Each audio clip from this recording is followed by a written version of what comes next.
رسول اکرم نور مجسم صلی اللہ تعالی علیہ وسلم نے فرمایا قیامت سے پہلے فتنے یوں اٹھیں گے جیسے رات میں تاریکی چھا جاتی ہے، اس وقت آدمی صبح کو مومن مگر شام کو کافر ہوگا، شام کو مومن اور صبح کو کافر ہوگا۔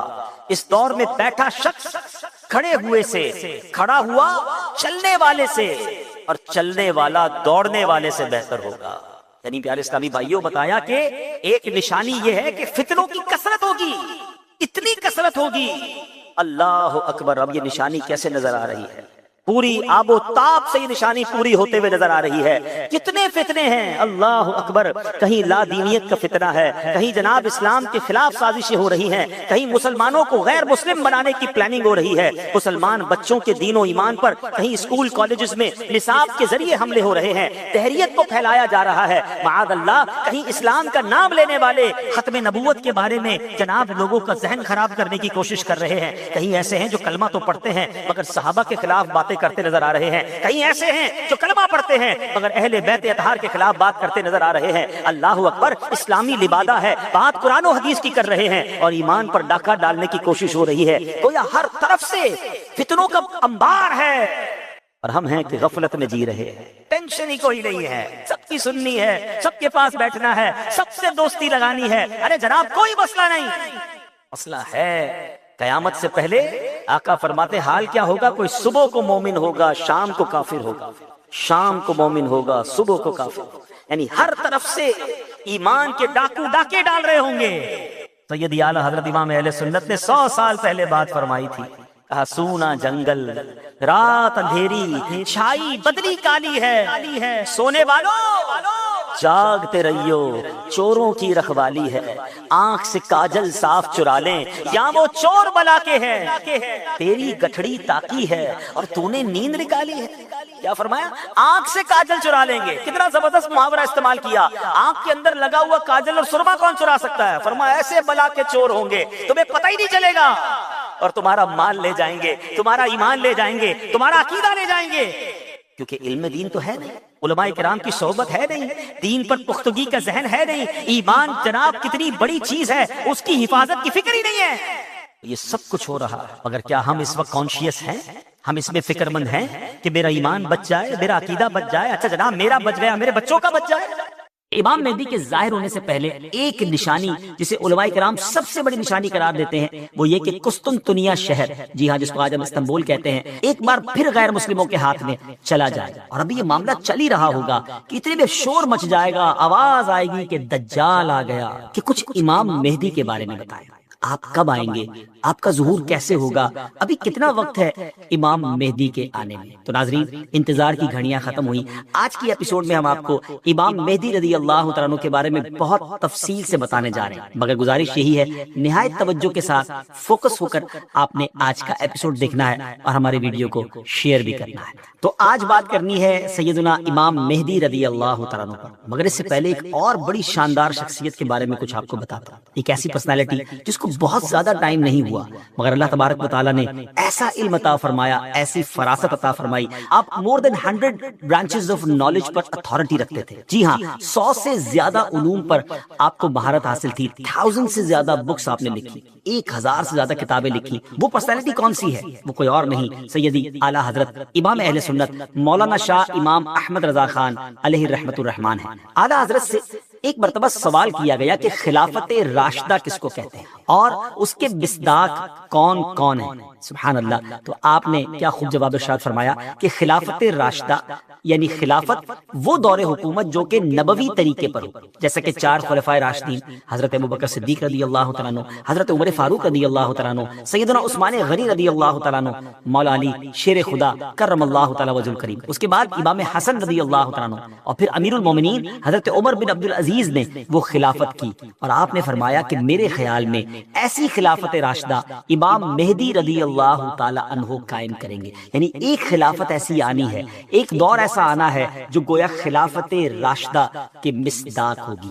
ویورز، امام مہدی رضی اللہ تعالیٰ عنہ کا ظاہر ہونا علماء کرام نے قیامت کی بڑی نشانیوں میں سے ایک نشانی شمار کیا ہے۔ کہا جاتا ہے کہ قیامت سے پہلے ایک وقت ایسا آئے گا جب پوری دنیا میں ہر جگہ کفر کا تسلط ہوگا، یعنی ایوری ویئر کفر جو ہے اس کی حکومت ہوگی، اور تمام زمین زمین فتنہ و فساد سے بھر جائے گی اور لوگ عیش و عشرت میں گم ہو جائیں گے. ٹائم اتنا اسپیڈلی نکلے گا کہ سال مہینے کی طرح ہو جائے گا, مہینہ ویک کی طرح, ہفتے کی طرح ہو جائے گا, اور ایک ویک ہفتہ جو ہے وہ دن کی طرح گزرے گا. یہ وہ زمانہ ہوگا جب لوگوں کی عمریں گھٹ جائیں گی, لوگ ایک دوسرے سے گتھم گتھا ہو جائیں گے اور ایک دوسرے کے قتل و خون کے پیاسے ہوں گے. اس وقت پوری دنیا پر عیسائیوں کا غلبہ ہوگا. روم, شام اور تمام ممالک اسلامیہ سب کے سب مسلمانوں کے ہاتھوں سے نکل جائے گی. ساری زمین کفرستان ہو جائے گی. صرف مکہ و مدینہ میں مسلمان ہوں گے اور وہیں پر اسلام ہوگا. لہٰذا اس وقت تمام اللہ کے ولی اپنے اپنے علاقوں سے مائیگریٹ کر کے اپنے علاقوں کو چھوڑ کر مکہ شریف اور مدینہ شریف پہنچ جائیں گے. یاد رہے رمضان کا مہینہ ہوگا. آپ ذرا سینیریو دیکھیے گا, تصور کیجئے کہ رمضان کا مہینہ ہوگا.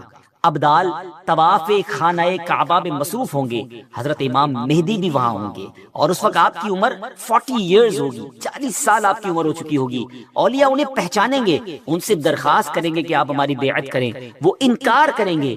پھر اچانک غیب سے آواز آئی. ناظرین, یہ ساری جو میں نشانیاں بتا رہا ہوں یہ احادیث میں سلسلہ وار مرحلہ وار بیان ہوئی ہیں. یہ اسی سے ایکسٹریکٹ کر کے گویا ایک سینیریو بتایا جا رہا ہے. اور وہ آواز کیا ہوگی؟ ھذا خلیفۃ اللہ المہدی فاسمعوا لہ واطیعوہ. یعنی یہ اللہ کا خلیفہ مہدی ہے, اس کی بات سنو اور اس کا حکم مانو. پھر تمام لوگ ان کے ہاتھ پر بیعت کریں گے اور وہاں سے یہ سب کو اپنے ساتھ لے کر ملک کے شام کی طرف چلے جائیں گے اور وہاں پھر دجال کا مقابلہ ہوگا. ناظرین, دجال کون ہے اور اس کی کیا کیا نشانیاں ہیں اور اس کے بارے میں احادیث کیا کہتی ہیں, اس بارے میں انشاءاللہ عز و جل ہم پورا ایک الگ سے مکمل ایپیسوڈ کریں گے. لیکن آج ویب سیریز کی اس قسط میں ہم صرف تفصیل کے ساتھ امام مہدی رضی اللہ عنہ کے بارے میں آپ کو انفارمیشن دیں گے. ڈیئر ویورز, قیامت کی نشانیوں میں سے ایک اہم نشانی امام مہدی کا ظہور. اس پر مزید بات کرنے سے پہلے یہاں ایک بات کرتا چلوں کہ کچھ لوگ ہو سکتا ہے آپ کو ایسے بھی ملے جو یا تو امام مہدی رضی اللہ عنہ کا آنا مانتے ہی نہیں, یا پھر اس معاملے میں یہ کہتے نظر آتے ہیں کہ امام مہدی کسی خاص شخصیت کا نام نہیں بلکہ یہ تو ایک نجات دہندہ کا تصور ہے جو ہر دور میں قوموں کے اندر پایا جاتا ہے. یعنی کوئی شخص آئے گا اور ہمیں نجات بخشے گا. لیکن پیارے ویورز, یاد رہے ہم مسلمان ہیں اور ہمارے لیے دین کے معاملے میں ہر چیز کو ایکسپٹ کرنے یا نہ کرنے کا دار و مدار اس بات پر ہے کہ اللہ پاک کا پیارا کلام یعنی قرآن مجید اور اللہ عز و جل کے آخری نبی صلی اللہ تعالی وسلم کی احادیث ہمیں اس معاملے میں کیا رہنمائی کرتی ہیں. امام مہدی کے آنے کا ذکر ایک دو حدیثوں میں نہیں بلکہ 200 سے لے کر 250 احادیث, 200 سے 250 احادیث اور اقوال تابعین میں ملتا ہے. ام المومنین حضرت ام سلمہ رضی اللہ تعالیٰ عنہ روایت کرتی ہیں کہ میں نے رسول اللہ صلی اللہ تعالی علیہ وسلم کو یہ فرماتے ہوئے سنا کہ آپ علیہ الصلوۃ والسلام نے فرمایا مہدی حق ہے, یعنی ان کا ظہور برحق ہے اور یہ ہو کر رہے گا.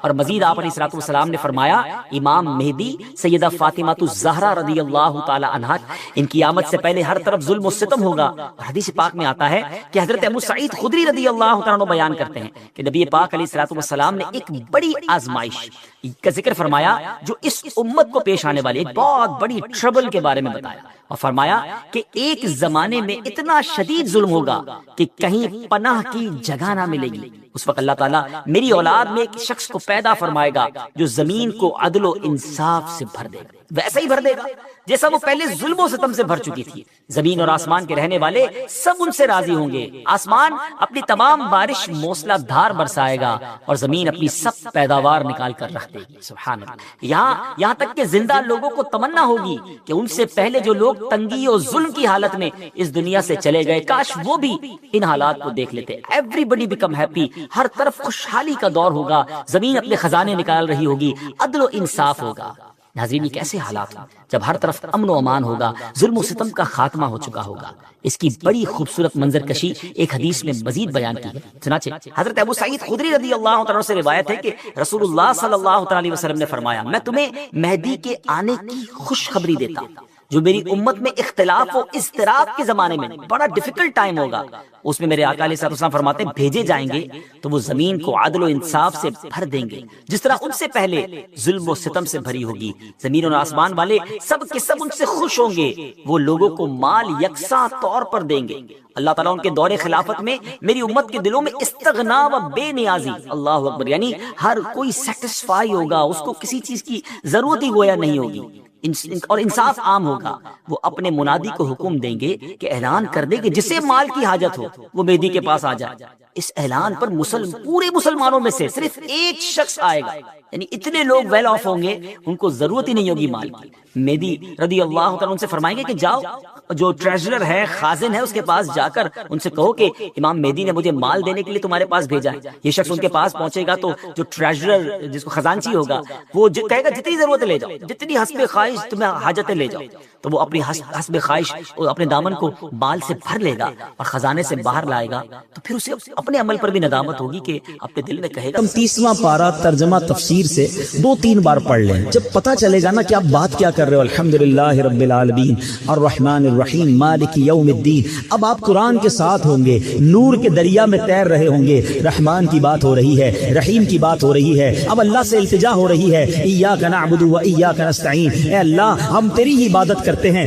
تجھی سے مدد چاہتے ہیں، اب آگے چلیں گے، اے اللہ اس راستے پر چلا دے جو تیرے پسندیدہ بندوں کا راستہ ہے، اس راستے سے بچا لے جو تیرے غضب والوں کا راستہ ہے۔ اب جناب رحمت کی آیتیں آئیں گی، دل جھومنے لگے گا، عذاب کی آیتیں آئیں گی، آنسو بہنے لگیں گے۔ واللہ میری بات کو سمجھ لو، جس کو قرآن سمجھ آنے لگ گیا نا، کبھی کبھی جب اچھا قاری تلاوت کرتا ہے، امام صاحب تلاوت کرتے ہیں نا، جن کو قرآن سمجھ آ رہا ہوتا ہے نا، وہ کہتے ہیں امام صاحب رکوع میں نہ جائیں، اور تلاوت کریں، اللہ کی اور باتیں سنائیں، ہمیں اور قرآن کی باتیں سنائیں، کیونکہ قرآن کے ساتھ وہ اٹیچ ہو جاتے ہیں۔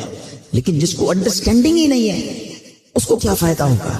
پلیز قرآن سے ایسی دوستی کرو۔ اور میں آپ کو کوئی بہت بڑا کام نہیں بتا رہا، کم از کم 30واں پارہ ترجمہ تفسیر اب تو صراط الجنان آ گئی ہے، حاصل کر لے، پڑھ لیں، آپ کی زندگی بدل جائے گی۔ واللہ جس کو نماز سمجھ آنے لگ جائے گی اس کو نماز کا مزہ ہی اور آتا ہے۔ سبحان ربی العظیم جب وہ کہتا ہے اور وہ سمجھتا ہے کہ میں عظیم رب کی تعریف کر رہا ہوں، تو بعض اوقات تو آنکھوں سے آنسو نکلتے ہیں، سجدے میں جا کر سر جھکا کر سبحان ربی العالی جب دل کی گہرائیوں سے بندہ ادا کرتا ہے تو اللہ کو گویا یہ کہہ رہا ہوتا ہے کہ اللہ سر بھی تیرے دربار میں جھکا دیا، اب میں نے سب کچھ تیرے دربار میں جھکا دیا ہے، اپنا سراپا تیرے بارگاہ میں جھکا دیا ہے، اے اعلیٰ رب، اے مالک، اے خالق، اے سب سے بڑے مولا، اب مجھ پر نگاہ رحمت فرما دے۔ پھر بندہ اس کیفیت سے نماز پڑھتا ہے۔ تو اگر نماز کا لطف لینا چاہتے ہو تو نماز کو سیکھیں، نماز کو انڈرسٹینڈ کریں، نماز کے اندر جو قرآن ہے کم از کم اس کو جانیں۔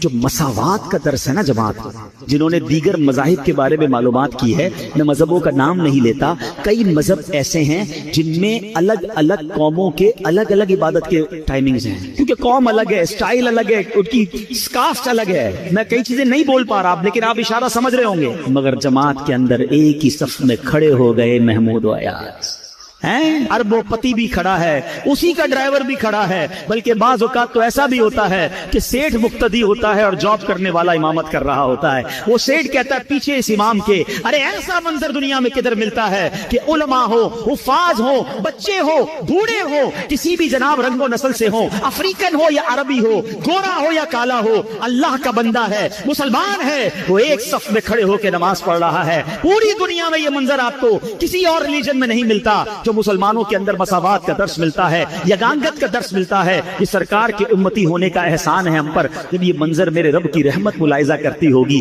کیسی رحمتیں برستی ہوں گی۔ اور نماز قضا ہونے کا تو تصور بھی نہیں ہونا چاہیے، یعنی یہ تو ہماری ڈکشنری میں نہیں ہونا چاہیے کہ نماز بھی قضا ہو سکتی ہے، یہ پاسبل ہی نہیں ہے۔ آپ اگر چاہیں گے نا نماز پڑھنا، راستے خود نکلیں گے، آپ ٹرین میں بھی پڑھ لو گے، آپ جہاز میں بھی پڑھ لو گے، آپ بس اگر چاہتے ہیں۔ کھانا بھی تو کھا ہی لیتے ہیں نا، لوگ کہتے ہیں یار 4 نمازیں تو پڑھ لیتے ہیں، فجر نہیں ہو پاتی، کیوں بھائی؟ کہتے ہیں آنکھ نہیں کھلتی۔ بڑا عجیب بات ہے، تمہاری فجر میں آنکھ نہیں کھلتی۔ کبھی ایسا ہوا کہ صبح 7 بجے کی فلائٹ اس لیے مس ہو گئی ہو کہ آنکھ نہ کھلی ہو؟ 7 بجے کی فلائٹ تھی تو رات کو سویا ہی نہیں تھا میں حضرت، خوشی کے مارے 4 بجے ایئرپورٹ پہنچ گیا۔ کبھی 8 بجے صبح آفس کی کوئی امپورٹنٹ میٹنگ مس ہو گئی ہو، اسکول پہنچ جاتے ہیں ٹائم پہ، کالج پہنچ جاتے ہیں، نماز ہی مس ہوتی ہے، آفس میٹنگ پوری ہو جاتی ہے، فلائٹ ٹرین سب ملتی ہے۔ اس کا مطلب کیا ہوا کہ جو امپورٹنس فلائٹ کی، ٹرین کی، میٹنگ کی ہے، وہ امپورٹنس آپ کی زندگی میں نماز کی بھی ہوئی نہیں ہے، ورنہ کچھ بھی ہو جائے نماز کیسے چلی جائے۔ لوگ کہتے بھی ہمارا دھیان کہیں ہوتا ہے، وہ مشہور چٹکلا ہے نا کہ ایک صاحب آئے، عشاء کی جماعت چلی گئی، رونے لگ گئے، تو نمازیوں نے کہا یار نہیں رو بھائی، اتنی نماز سے محبت، اتنی جماعت سے محبت، یہ جماعت چلی گئی آپ رو رہے ہیں۔ کہتے یار بات یہ نہیں ہے، مسئلہ یہ کہ روز دکان بند کر کے عشاء کی جماعت میں آتا تھا، امام صاحب 4 رکعت پڑھاتے تھے، میں پورا حساب ملا لیتا تھا۔ اب جماعت تو چلی گئی، اب حساب کب ملاؤں گا اور نماز کب؟ نبی رحمت شفیع امت صلی اللہ تعالی علیہ وسلم کا فرمان دل نشین ہے، جب جمعرات کا دن آتا ہے اللہ عز و جل فرشتوں کو بھیجتا ہے جن کے پاس چاندی کے کاغذ اور سونے کے قلم ہوتے ہیں، وہ جمعرات اور شب جمعہ مجھ پر کثرت سے درود پاک پڑھنے والوں کے نام لکھتے ہیں۔ جتنا ہو سکے شب جمعہ پھر روز جمعہ درود پاک کثرت سے پڑھیں، انشاءاللہ اس کی خاص برکتیں نصیب ہوں گی۔ ابو طلحہ انصاری رضی اللہ تعالیٰ عنہ ایک بار سرکار دو عالم صلی اللہ تعالیٰ علیہ وسلم کا انہوں نے دیدار کیا۔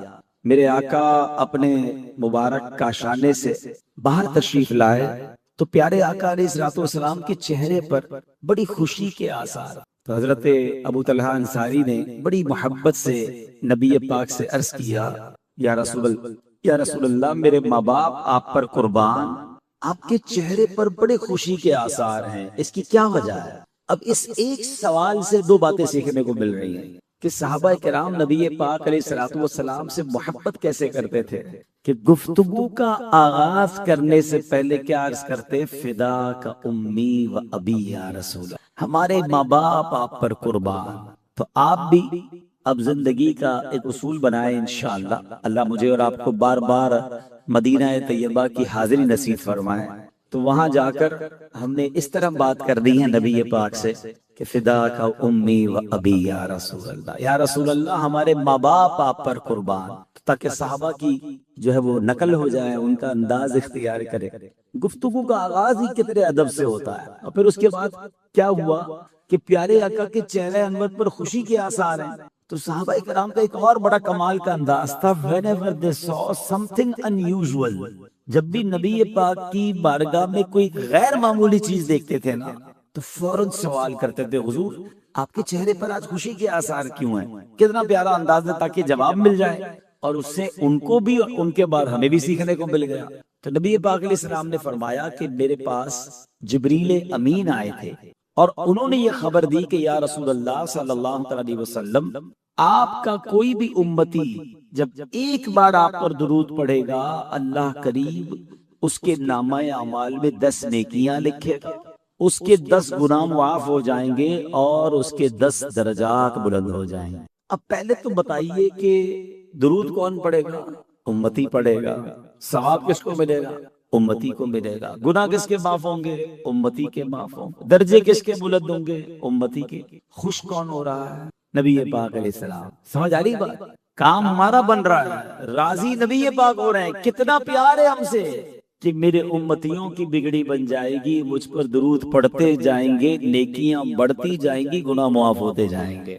کیا بات ہے، سبحان، کتنا پیار ہے ہم سے۔ ہمیں اس طرح کے معاملے کے نبی پاک علیہ السلام کی سیرت میں کیا ہوتا تھا؟ حالانکہ میرے آقا تو بخشے بخشا ہے نا، مگر جب بجلی چمکتی تھی نبی پاک کے چہرے کا رنگ بدل جاتا، بادل گرجتے تھے، میرے آقا دعا میں مشغول ہو جاتے، وہ نماز پڑھتے تھے۔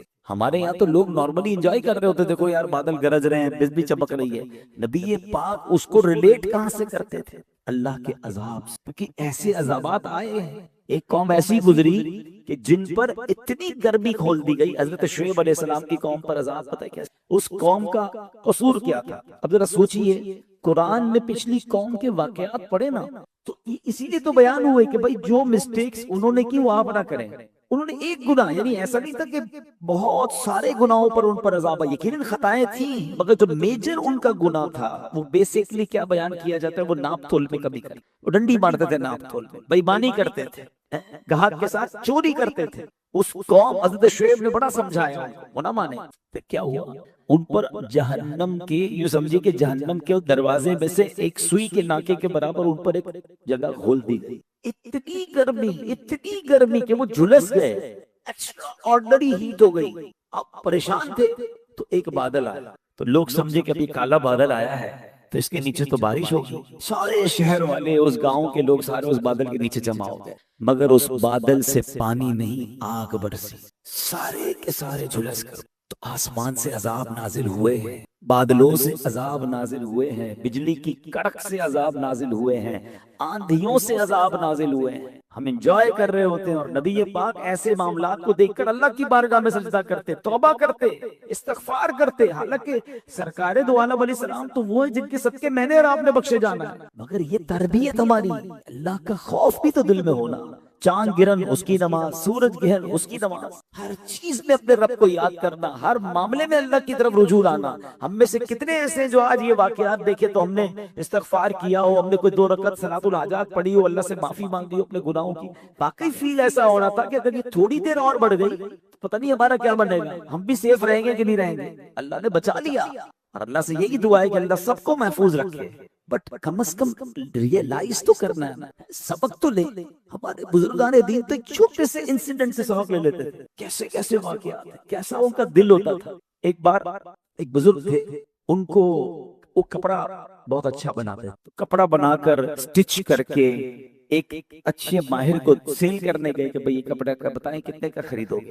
تو جو اس نے ایکسپرٹ نے وہ کپڑا دیکھا نا، کہتا ہے اس میں تو بہت سارے فالٹ ہیں، اسٹیچنگ بھی ٹھیک نہیں ہے، اس کی کلر، مثال دے رہا ہوں، کلر کمبینیشن بھی ٹھیک نہیں ہے، کپڑا پراپر نہیں ہے۔ وہ بزرگ رونے لگے، وہ بیپاری کہتے ہیں روئے نا، میں خرید لیتا ہوں، میں تو آپ کو صحیح بتا رہا ہوں، آپ کے اس فیبرک میں یہ پرابلم ہے، آپ کی سلائی میں یہ پرابلم ہے۔ انہوں نے بتایا دیکھیں میسج کیا دیا، یہ میں سمجھانا چاہتا ہوں کہ وہ کہتے ہیں کہ میں نے اپنے طور پہ اس کپڑے کو بہترین بنایا، پراپرلی سٹچ کیا، پراپر پریپیئر کیا، میرے حساب سے اٹ از پرفیکٹ۔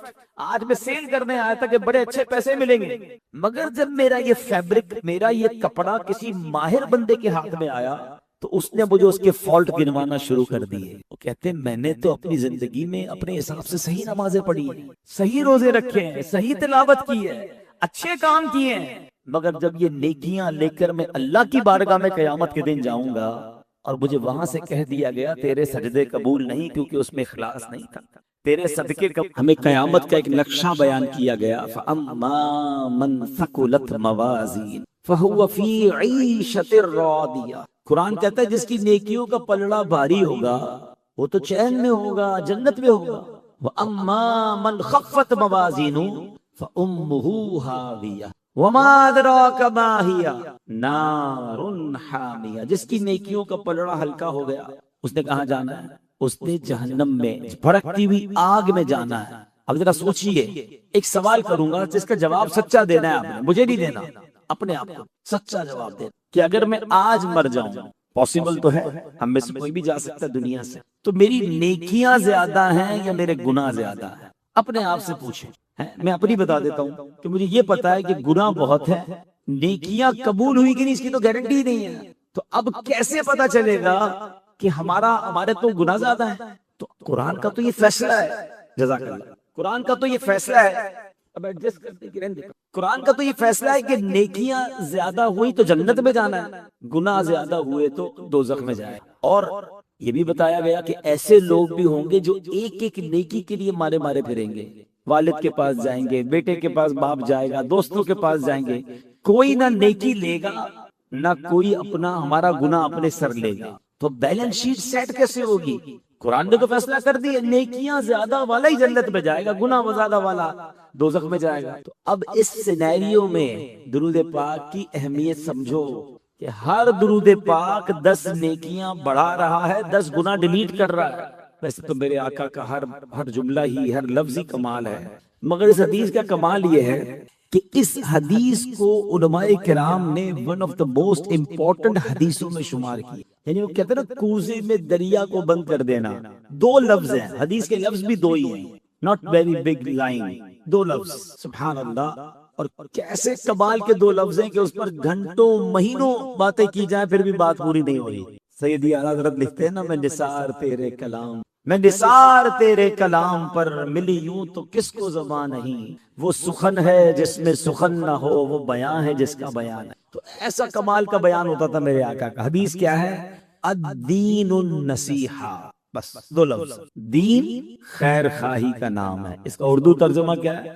دین خیر خواہی کا نام ہے، الدین النصیحہ، یاد بھی کر لے چلے، ایک حدیث آپ کو فوراً یاد ہو گئی، 40 حدیثیں یاد کرنے کی فضیلت الگ ہے، تو کم از کم جو مختصر حدیثیں ہیں وہ تو یاد کر لینا، وہ عربی زبان میں یاد ہو جائیں گی۔ تو ایک حدیث کیا ہے، مل کر پڑھ لیں، الدین النصیحہ، الدین النصیحہ، الدین النصیحہ۔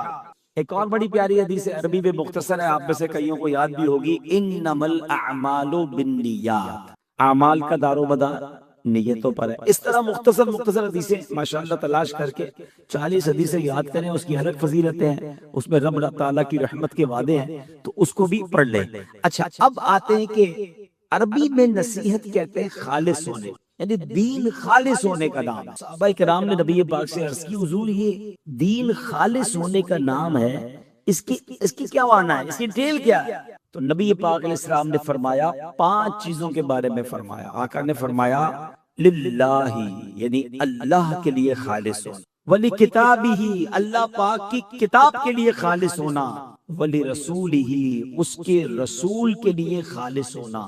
نمبر 4، والائمۃ المسلمین، مسلمانوں کے آئمہ یعنی علماء کرام، اولیاء کرام، مفتیان کرام جو امت کے پیشوا ہیں، ان کے لیے خالص ہونا، وعامتہم، اور عام مسلمانوں کے لیے خالص ہو جانے کا نام دین ہے۔ ہم سب دین کے پیروکار ہونے کا دعویٰ تو کرتے ہیں، مگر کیا ان 5 چیزوں میں ہم خالص ہیں؟ اسپیشلی تو میں قرآن پر بات کروں گا، مگر مختصراً ان 5 چیزوں پر بات کر لیتے ہیں۔ سب سے پہلے اللہ کے لیے خالص ہونا۔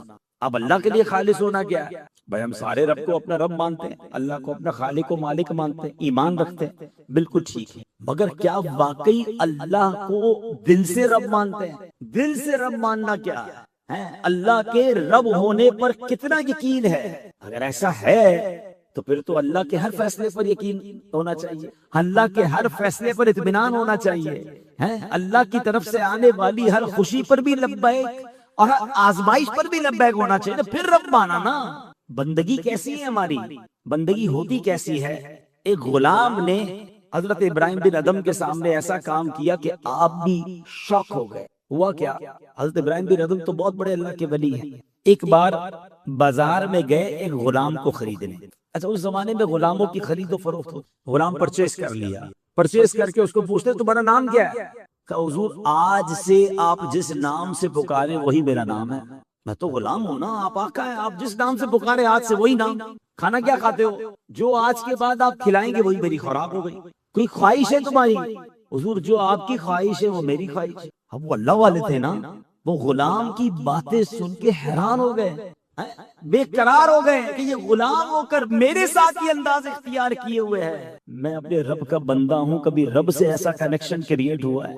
بتاؤ نا، کیا بات سمجھ آ رہی ہے کچھ؟ غلام آقا سے کہہ رہا میرا کوئی نام نہیں، جو نام آپ نے دیا وہ میرا نام، جو کھلائے وہ کھانا، جو آپ کی خواہش وہ میری خواہش۔ اللہ کی بارگاہ میں ہمارا انداز کیا ہے؟ اے اللہ یہ چاہیے، یہ نہیں چاہیے، یہ ختم کر دے، یہ دے دے۔ ہماری تو ڈیمانڈیں ختم نہیں ہونی نا، ہم اللہ سے کیا دعائیں کرتے ہیں؟ کبھی غور کریں، اس پوری دعا کو اگر ایکسٹریکٹ کریں نا تو ہم اللہ سے یہ کہہ رہے ہوتے اللہ اس حال میں رکھ جس حال میں میں راضی ہوں، یہ ختم کر دے، پرابلم بیماری دور کر دے، اور یہ والا مال دے دے، یہ والا فلیٹ نہیں بک رہا یا اللہ جلدی بک جائے، وہ والا پلاٹ جلدی مل جائے۔ اپنی تو پوری لسٹ ہے نا، ہماری تو لسٹ اللہ سے چل رہی ہے، اللہ یہ چاہیے، نہیں چاہیے، یہ واپس ہو جائے، یہ مل جائے۔ تو اس کا مطلب کیا ہوا کہ میں جس میں راضی ہوں اللہ وہ دے دے۔ اللہ والے اللہ سے پتہ کیا کہتے ہیں؟ اے اللہ اس حال میں مت رکھ جس میں میں راضی، اس حال میں رکھ جس میں تو راضی ہے۔ جب آپ کو آگ میں ڈالا جا رہا تھا نا تو فرشتے آئے تھے، ہوا کا فرشتہ آیا، حضرت آرڈر کریں ابھی آگ بجھا دیتا ہوں، ہوا چلاؤں گا آگ بجھ جائے گی، آرڈر کرے بارش کا فرشتہ آیا، ابھی بارش برسا کے آگ بجھا دیتا ہوں۔ آپ نے کہا مجھے تمہاری کوئی مدد کی ضرورت نہیں ہے، میرا رب کارساز ہے میرا۔ اب بالکل ایگزیکٹلی آگ میں ڈالنے کا وقت آ گیا۔ تو جب آگ میں ڈالنے کا وقت آیا نا تو جبریل امین آئے، کہہ رہے اب تو اللہ سے کہہ دیں، ہم سے تو نہیں کہہ رہے آپ، ہم کسی فرشتے سے آپ ہیلپ نہیں مانگ رہے، آپ کہہ رہے ہیں اللہ کارساز ہے، اللہ سے تو کہیں نا، اتنی بڑی آگ ہے۔ کیا جواب تھا حضرت ابراہیم کا؟ اللہ دیکھ رہا ہے نا، اگر اس نے بچانا ہوگا تو بچا لے گا، اور اس کی رضا یہ ہے کہ میں جل جاؤں تو میں جلنے کے لیے تیار۔ کیا ہوا رزلٹ میں؟ کیا ہوا؟ اللہ نے جلنے دیا، اللہ نے ڈائریکٹ آگ کو حکم فرمایا یا نار کونی بردا وسلاما علی ابراہیم، اے آگ ابراہیم علیہ السلام پر ٹھنڈی ہو جا، سلامتی والی ہو جا۔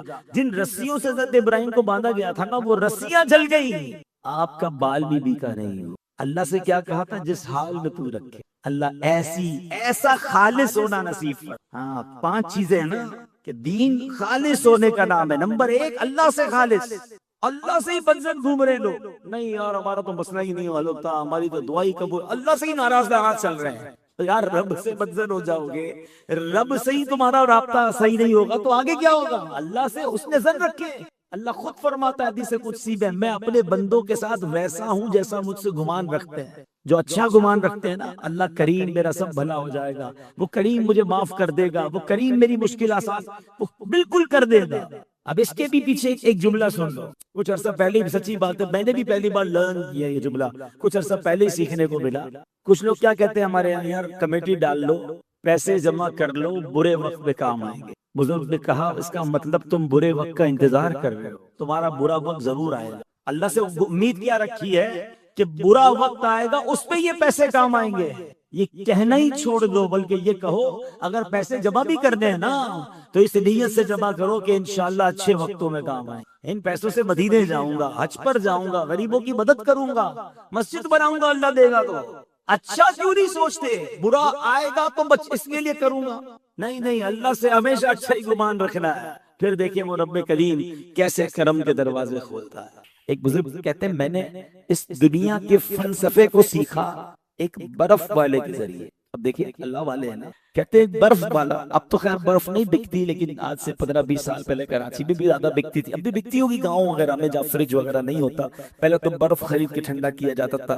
اب بھی شاید مسجدوں میں شربت وغیرہ بنانے کے لیے برف خریدتے ہوں گے، پہلے تو ٹھیلے پہ برف بکتی تھی۔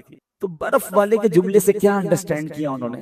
وہ برف والا کہتا ہے کہ اس بندے پر رحم کرو جس کا سرمایہ پگھل رہا ہے، یعنی اگر تم نے نہ خریدا تو میری جو کیپٹل ہے وہ تو پگھل جائے گی، میرے پیسے تو زیرو ہو جائیں گے۔ یا تو برف بکتی ہے یا پگھلتی ہے، اگر جلدی بک گئی تو ٹھیک ہے پیسے آ جائیں گے، نہیں بکی تو فنش۔ وہ بزرگ کہتے ہیں میں نے اپنی زندگی کا فلسفہ اس ٹھیلے والے سے سیکھا کہ زندگی بھی تو برف ہی ہے، پگھل رہی ہے، یا تو انیک اعمال کر لوں یا راضی کر لوں، یہ تو پگھل کے ختم ہو جائے گی، اور جب دن آئے گا تو میں چلا جاؤں گا۔ کہاں ہمارا بھی ایسا مائنڈ سیٹ بنے کہ ہم اس طرح کے انسیڈنٹ سے کچھ اپنی بھلائی کی بات، آخرت کی بات، اللہ کے قریب ہونے والی بات سی، نہ کہ اس کو انجوائمنٹ میں، ایڈونچر میں، اوہو دیکھا آج اتنی سپیڈ تھی ہوا کی اور اتنے درخت گر گئے، اتنے سنسنی ایڈونچر کی بجائے جو سرکار دو عالم علیہ السلام کا طریقہ کہ رجوع الی اللہ ہے، استغفار، اللہ سے معافی، یہ سب چیزیں ہمیں اور آپ کو بتائی جا رہی ہوتی۔ اللہ کریم ہمیں خوف خدا والا دل نصیب۔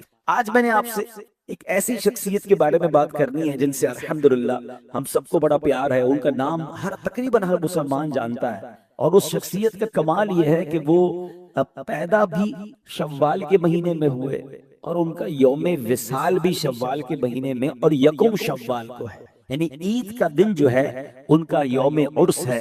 تو سوچا کہ ان کی سیرت کی چند باتیں آپ تک پہنچائی جائیں، اور ان سے بہت کچھ، وہی والی بات کہ اللہ والوں کی باتوں میں، ان کی سیرت میں ہمارے لیے بہت کچھ سیکھنے کو ہوتا ہے۔ اچھا وہ شخصیت کون ہے؟ ان کا تعارف میں اس طرح اگر پیش کروں کہ قرآن مجید کے بعد سب سے صحیح کتاب جس کو کہا جاتا ہے اس زمین پر تو وہ صحیح بخاری ہے۔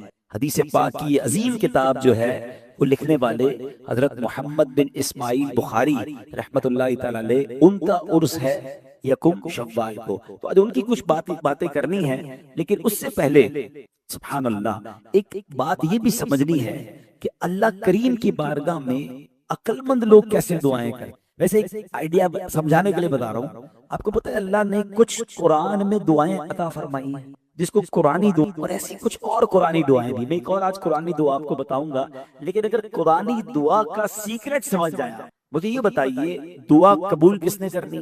ذرا زور سے جواب دیجئے۔ اگر اللہ خود ہی بتا دے کہ مجھ سے ایسے مانگو، بات سمجھ آ رہی؟ قرآن میں رب کیا فرما رہا ہے؟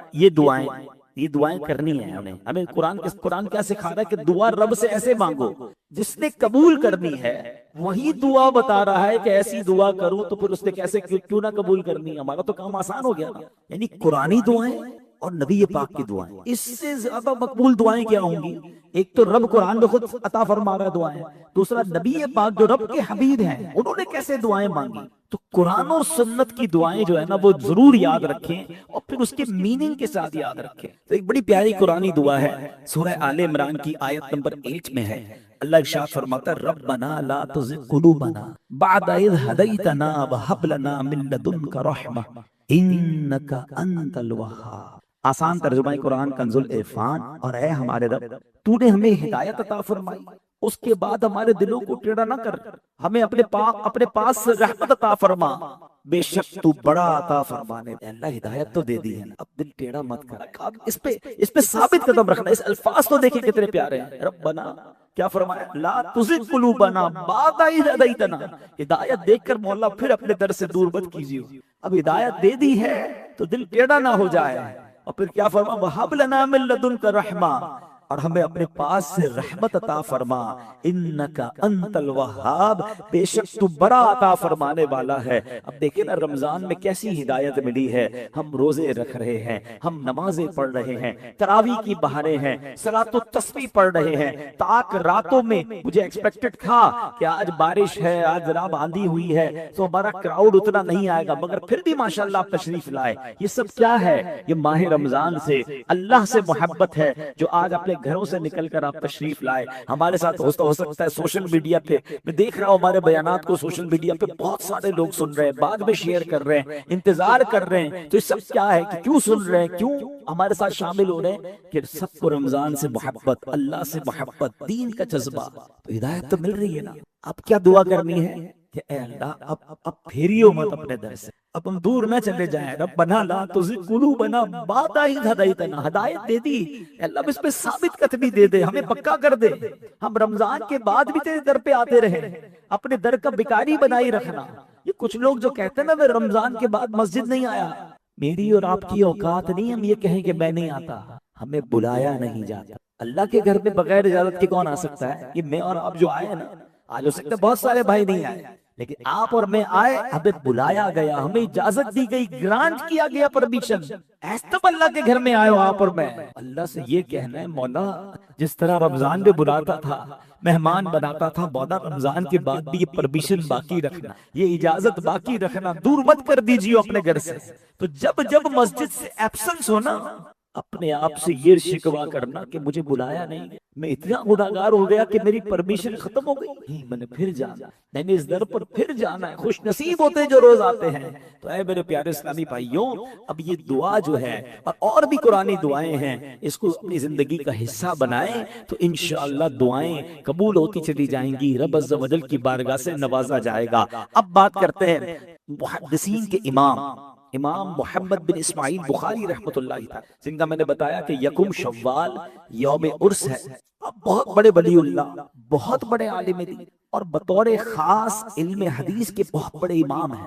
حدیث پاک کا سب سے معتبر اور مشہور مجموعہ بخاری شریف آپ ہی کا جمع کردہ ہے.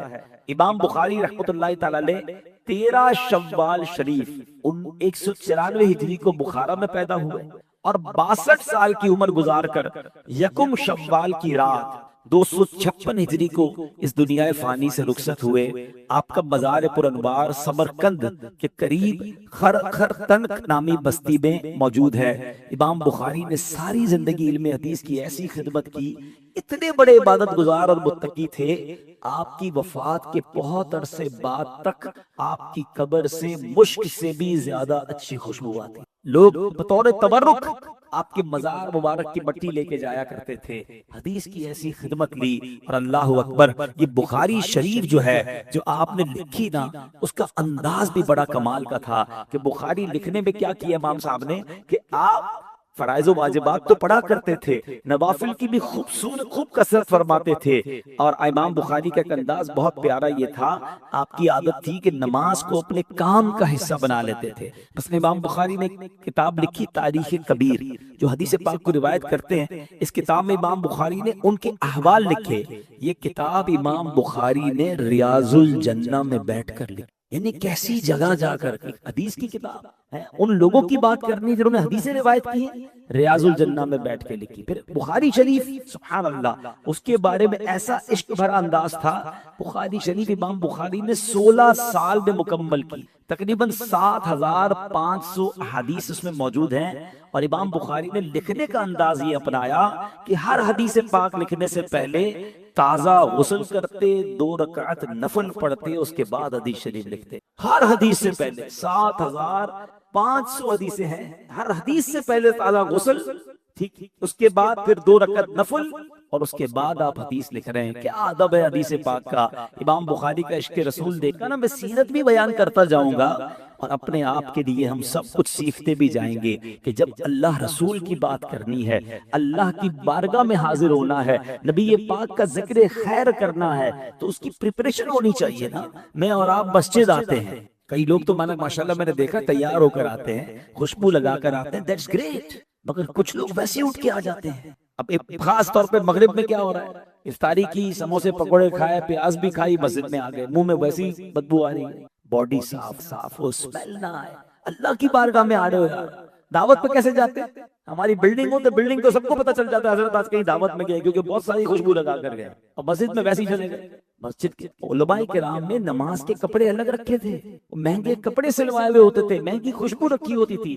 بلکہ میں آپ کو اتنے اور مشورہ دیتا ہوں، اپنے وارڈروب میں جب بھی آپ نے کوئی نئے کپڑے ایڈ کرنے ہیں، ہم سب نئے کپڑے ہر سال سلواتے ہیں، بہت سارے سلواتے ہیں، جس کو اللہ نے جیسا نوازا.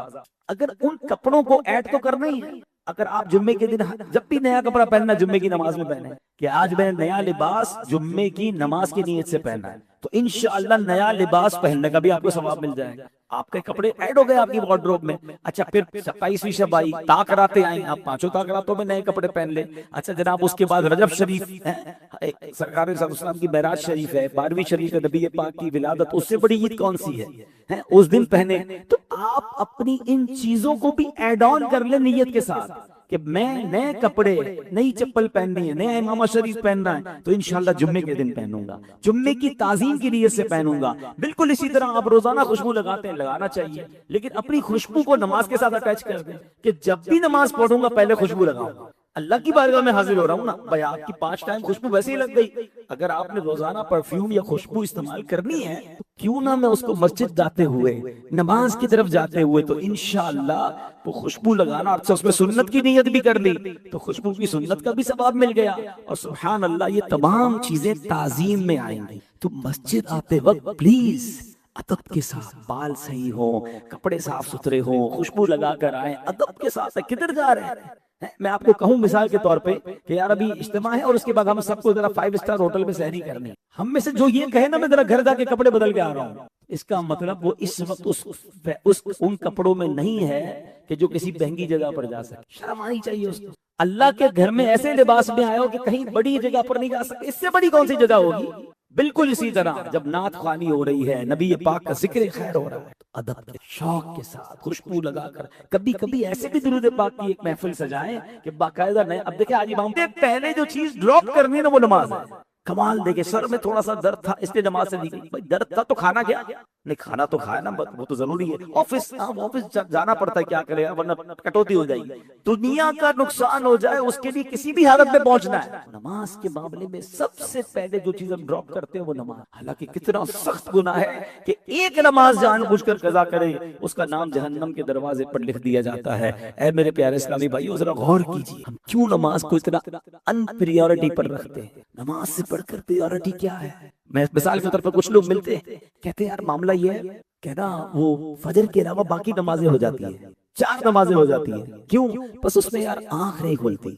میرا سوال یہ ہے، آپ کی صبح 6 بجے فلائٹ ہو، کبھی وہ فلائٹ میں سوئی یا وہ آنکھ نہیں کھلی، آج فلائٹ چلی گئی، وہ آنکھ نہیں کھلی، آج ٹرین میں سو گئی، آنکھ نہیں کھلی کیونکہ وہ آج بڑی اہم جناب انٹرویو تھا ایمبیسی کا، وہ مس ہو گیا. رات کو 3 بجے ایمبیسی کے بعد لائنیں لگ جاتی ہیں، 6 بجے فلائٹ ہو، 3 بجے رات ایئرپورٹ پہنچ جائیں گے. 4 الارم رکھیں گے، نہیں بھائی مس ہو گئی تو پوری فلائٹ کے پیسے دینے پڑیں گے، کینسلیشن چارجز لگ جائیں گے. یعنی جس چیز میں دنیا کا نقصان وہ مس نہیں ہوتی، اور نماز روز مس ہوتی، کہتے میری فجر میں آنکھ نہیں کھلتی، یہ مذاق ہے؟ یعنی اس کا مطلب یہ کہ وہ پریورٹی نہیں ہے میری اور آپ کی زندگی میں نماز کی۔ جس کی زندگی میں پریورٹی نماز کی آ جائے، ارے اس کی ڈکشنری میں نو نماز ہو ہی نہیں سکتا نا۔ تو آج یہ نیت کرنی ہے۔ ہم نے امام بخاری کا انداز بھی دیکھا، قرآن کی آیت بھی سنی اور حدیث بھی سنی کہ نماز قضا کرنے والوں کا کیا انجام ہو۔ تو انشاءاللہ جس طرح میرے رب نے ہمیں رمضان میں نمازی بنایا ہے، اب نیت کر لیں انشاءاللہ رمضان کے بعد بھی ہم 5 وقت پابندی سے نماز پڑھیں گے۔ اللہ قرآن میں آپ کو پتہ ہے نبی پاک علیہ الصلوۃ والسلام ایک بار غزوے میں موجود تھے، صحابہ کرام موجود تھے۔ اس زمانے میں لڑائی کیسی ہوتی تھی؟ اب تو جہازوں کے ذریعے، میزائلوں کے ذریعے ہوتی تھی، اس زمانے میں آمنے سامنے دشمن ہوتے تھے۔ تو دشمنوں کا پلان یہ تھا کہ اب دیکھنا یہ کہ مسلمان نماز پڑھتے ہیں کہ نہیں پڑھتے، اور نماز پڑھیں گے تو دوران نماز ہی پہ اٹیک کر دیں گے، ٹھیک ہے؟ نماز تو فرض ہے۔ سورہ نساء کو آپ پڑھیں، باقاعدہ اس میں نماز خوف کا طریقہ بیان ہوا۔ عصر کی نماز کا وقت تھا، نماز پڑھنی کیسے؟ دشمن سامنے موجود ہے، اس کی پوری ڈیٹیل ہے کہ پہلے ایک صف نماز کچھ رکعتیں پڑھیں گی، پھر پیچھے سے آ جائیں گے، پھر پیچھے والے پڑھیں گے، یعنی سب نے نماز پڑھنی ہے اور با جماعت پڑھنی ہے۔ نماز اس حالت میں بھی کر، دشمن سامنے ہے۔ اللہ ٹرائی ٹو امیجن کتنا امپورٹنٹ ہے نماز، کہ ایسی کیفیت میں بھی یہ نہیں فرمایا گیا کہ بھئی جہاد ہے، جہاد کے بعد نماز پڑھ لینا، نہیں، اس وقت بھی نماز خوف کہا گیا اس کو۔ قرآن فرماتا ان الصلاۃ کانت علی المؤمنین کتابا موقوتا، بے شک نماز مسلمانوں پر مقررہ وقت میں فرض ہے۔ تو اے میرے پیارے اسلامی بھائیوں، صحابہ این لڑائی کے عالم میں نماز قضا نہ کریں اور ہماری بستر پر نماز قضا ہو جائے، ہماری کاروبار کے دوران نماز قضا ہو جائے تو نہیں، انشاءاللہ اب ایسا نہیں ہوگا۔ ہم نے قرآن کی دعا مانگی ہے نا کہ اللہ ہدایت کے بعد اب دلوں کو مت پھیرنا، ہدایت دے دی ہے اے رب کریم، 29ویں شب ہے، تیرے دربار میں دعا ہے کہ ہمیں اپنے در پر ایسا مضبوط کر دے کہ اب نماز روزانہ پابندی سے پڑھیں گے۔ سبحان اللہ۔ اب آگے چلتے ہیں، نماز پڑھنی ہے مگر جو اس میں ادھر ادھر دیکھتے ہیں نا، اللہ اکبر، میں جب یہ پڑھے نا الفاظ، کچھ واقعی الفاظ ہلا دیتے ہیں بندے، گز بم ہو جاتے ہیں، رونگٹے کھڑے ہوتے ہیں۔ الفاظ سنیے اللہ کیا فرماتا ان لوگوں سے جو نماز میں ادھر ادھر دیکھتے ہیں۔ بی فوکس ان نماز، پلیز ابھی کم از کم اس بات کے لیے تو فوکس کر لیں۔ میں آپ کو آپ کے رب کا فرمان سنانے جا رہا ہوں۔ حضرت ابو ہریرہ رضی اللہ عنہ کا بیان کہ نبی پاک علیہ السلام کا فرمان عالی شان ہے، جب بندہ نماز کے لیے کھڑا ہوتا ہے تو وہ اللہ پاک کی بارگاہ میں حاضر ہوتا ہے۔ جب ادھر ادھر دیکھتا ہے تو اللہ پاک ارشاد فرماتا ہے تو کس طرف دیکھ رہا ہے؟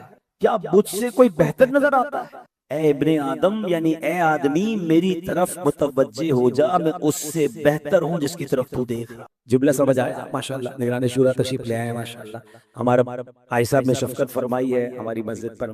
تو میں دوبارہ اس حدیث کو ریپیٹ کر کے پھر انشاءاللہ ہم نگران شورا کی طرف چلیں گے، لیکن آپ ذرا دوبارہ اس کو فیل کیجئے گا جو میں جو سمجھانا چاہ رہا ہوں نا، کہ نماز پڑھتے ہیں، دھیان کہیں اور ہے، فوکس کہیں اور ہے، ادھر ادھر دیکھ رہے ہیں۔ اللہ فرماتا ہے کہ نبی پاک علیہ السلام کا فرمان عالی شان، جب بندہ نماز کے لیے کھڑا ہوتا ہے تو اللہ پاک کی بارگاہ میں حاضر ہوتا ہے، جب وہ ادھر ادھر دیکھتا ہے تو اللہ پاک ارشاد